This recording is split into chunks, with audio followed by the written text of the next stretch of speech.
Topic है साथियों मेरा खिलजी वंश 1290 से लेकर 1320 ईस्वी तक। तो गुलाम वंश के पश्चात वर्ष 1290 में खिलजी वंश की स्थापना किसके द्वारा की गई? जलालुद्दीन फिरोज शाह खिलजी के द्वारा। रक्त और लौ की नीति को त्याग कर शासन के उदार नीति का अनुसरण करने वाला दिल्ली का प्रथम सुल्तान कौन था? जलालुद्दीन फिरोज खिलजी।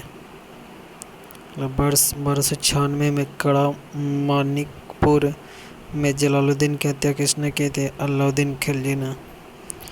अलाउद्दीन खिलजी के बचपन का नाम क्या था? अली गुरसफ। अगला, जलालुद्दीन की हत्या के पश्चात अलाउद्दीन खिलजी ने अपना राज्याभिषेक कहाँ करवाया? बलबन के लाल महल में।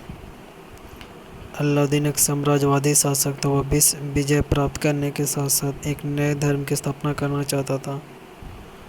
राज्याभिषेक के पश्चात सिकंदर सानी या द्वितीय सिकंदर की उपाधि किसने धारण की?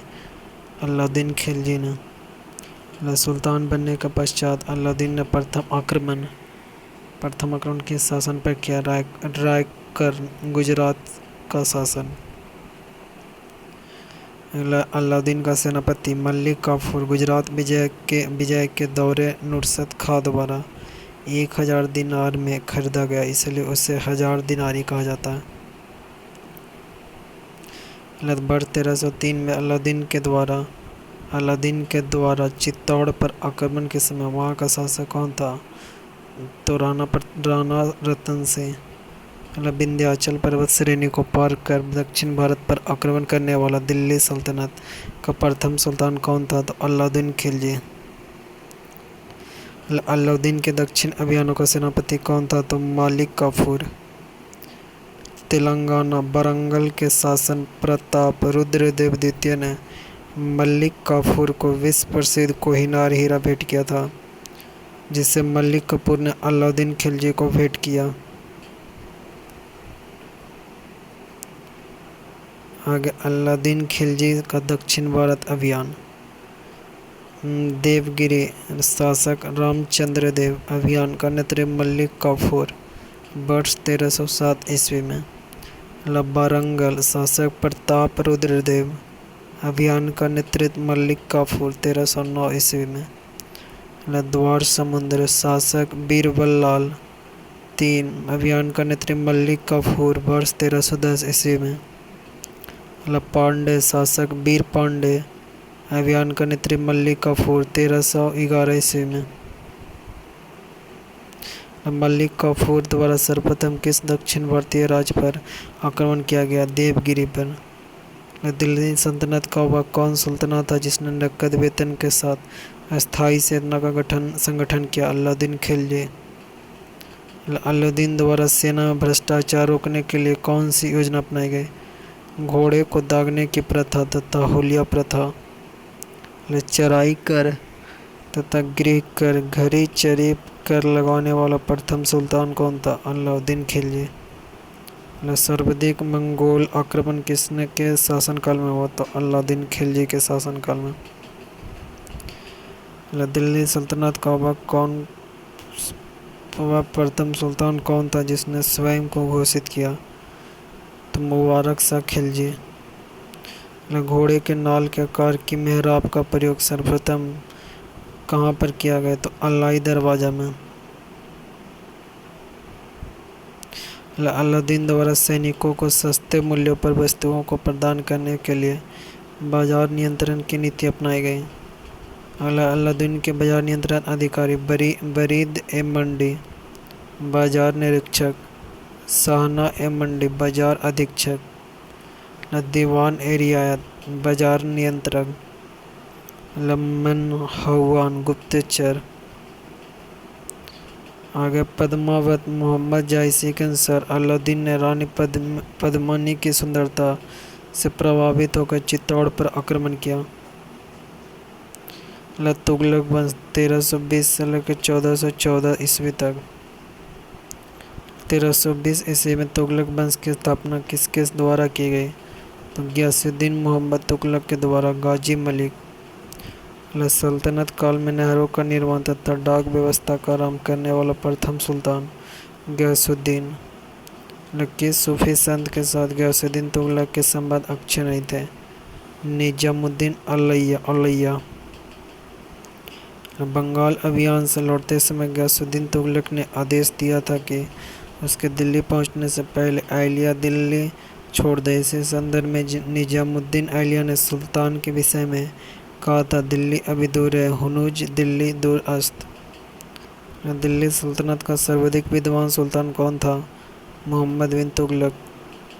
मोहम्मद बिन तुगलक के प्रमुख कार्य, योजना, विशेषता, राजधानी परिवर्तन। 1326 से 1327 में तुगलक ने देवगिरी का नाम दौलताबाद रखकर उसे सल्तनत की राजधानी बनाया।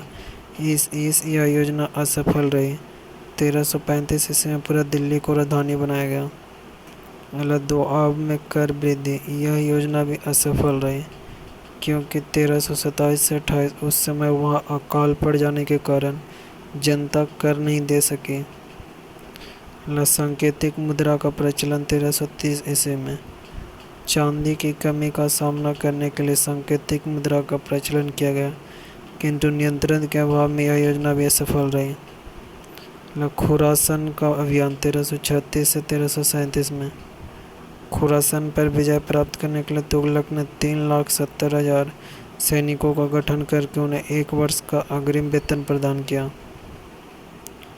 कराची अभियान 1337 से 1338। तुगलक ने खुसरो मलिक के नेतृत्व में 1,00,000 सैनिकों को भेजा, किंतु मौसमी दशा खराब होने के कारण यह योजना भी असफल रही। आगे, कृषि के विकास हेतु अमीर ए कोही नामक नया विभाग सुल्तान द्वारा प्रारंभ किया गया, मोहम्मद बिन तुगलक के द्वारा। भारत में सर्वप्रथम सांकेतिक मुद्रा का प्रचलन किसके शासनकाल में हुआ? मोहम्मद बिन तुगलक। मोरक्को निवासी इब्न बतूता किसके शासनकाल में भारत आया? मोहम्मद बिन तुगलक 1333 ईस्वी में। रेहला नामक पुस्तक रचनाकार कौन थे? Ibn Battuta. मोहम्मद बिन तुगलक के काल में ही सल्तनत से विद्रोह कर 1336 ईस्वी में हरियर एवं बुक्का ने विजयनगर तथा 1347 में हसन गंगू ने बहमनी साम्राज्य की स्थापना की। होली के त्यौहार के सार्वजनिक उत्सव में भाग लेने वाले दिल्ली का प्रथम सुल्तान कौन था? मोहम्मद बिन तुगलक। किस जैन संत के साथ मोहम्मद बिन तुगलक के संबंध घनिष्ठ है? जिन प्रभा सूरी का। मोहम्मद बिन तुगलक की मृत्यु किस अभियान के दौरान हुई? सिंध अभियान 1351 में। सर्वप्रथम लोक निर्माण विभाग की स्थापना किस शासक के? फिरोज शाह तुगलक ने। टोपरा तथा मेरठ से 2 अशोक स्तंभ लेख किस शासक द्वारा दिल्ली लाए गए? फिरोज शाह तुगलक द्वारा। सबसे अधिक गुलाम किल सल्तनत सुल्तान के दरबार में थे, तो फिरोज शाह तुगलक में। ब्राह्मणों पर विजय जजिया कर लगाने वाला प्रथम मुस्लिम शासक कौन था? तो फिरोज शाह तुगलक। हक ए सर्व नामक सिंचाई कर लगाने वाली दिल्ली का प्रथम सुल्तान कौन था? तो फिरोज शाह तुगलक।